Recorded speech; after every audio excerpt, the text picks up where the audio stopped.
નમસ્કાર મિત્રો, જય ભીમ। આજ રોજ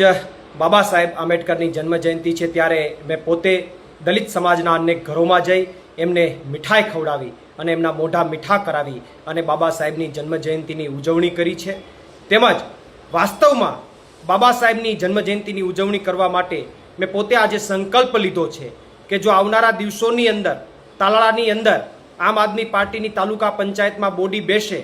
તાલુકા પંચાયતમાં આમ આદમી પાર્ટીના પ્રમુખ બેસે, તો આવનારા સમયમાં તાલાળા તાલુકાના જે કંઈ પણ ગામડાઓ છે એ ગામડાઓમાં જ્યાં પણ આંબેડકર ભવન નથી ત્યાં આંબેડકર ભવનનું નિર્માણ કરીશું અને સાથે સાથે અન્ય સમાજના ઉત્થાનની સાથે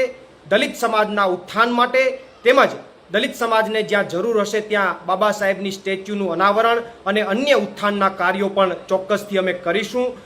તેમજ કેશોદ અને માંગરોળની અંદર એ તાલુકાઓની અંદર પણ જો આમ આદમી પાર્ટીની તાલુકા પંચાયતમાં બોડી બેસશે તો ત્યાં પણ આ જ રીતના કાર્યો